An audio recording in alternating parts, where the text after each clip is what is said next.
Health is ওয়েলথের পক্ষ থেকে আপনাদের সবাইকে স্বাগত। আজকে আমি যে প্রাণায়ামটা দেখাবো তার নাম হচ্ছে শীতলী প্রাণায়াম।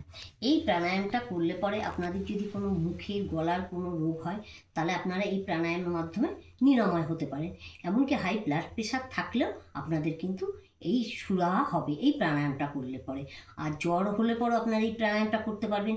কিন্তু যাদের দেখবেন একটু কফ জাতীয় রোগ আছে বা একটু টনসিল জাতীয় রোগ আছে তারা এটা করতে যাবেন না। আর এই প্রাণায়ামটা আপনারা গরমের সময় বেশি করবেন, দেখবেন শরীরটাও ঠান্ডা থাকবে, শীতের সময় কিন্তু কম করবেন। এবার আপনারা দেখুন আমি কিভাবে প্রাণায়ামটা করছি। অর্থাৎ জিভটাকে নালীর মতো শুরু করে নিয়ে আমি কিন্তু জিভের মাধ্যমে শ্বাসটাকে ভেতরে নেব এবং কিছুক্ষণ শ্বাসটা আমি আটকে রাখবো, যেটার নাম হচ্ছে জলন্ধর বন্ধ। তারপর শ্বাসটা আমি নাকের মাধ্যমে আমি বাইরে বার করে দেবো। এবার লক্ষ্য করুন।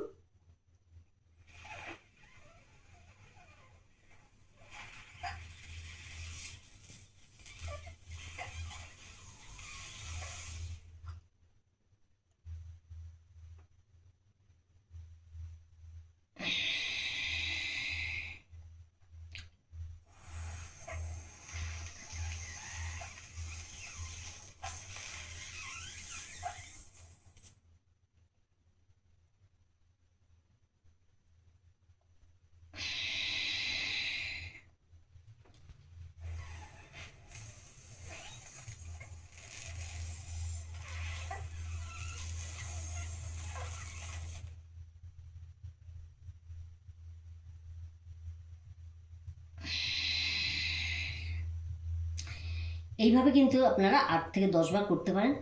আপনারা চেষ্টা করবেন গরমের সময় দুবেলাই করার জন্য, কোনো অসুবিধা নেই। আর একটু স্থিরভাবে বসবেন আর এইভাবেই করবেন। আজকে এখানেই রাখবো।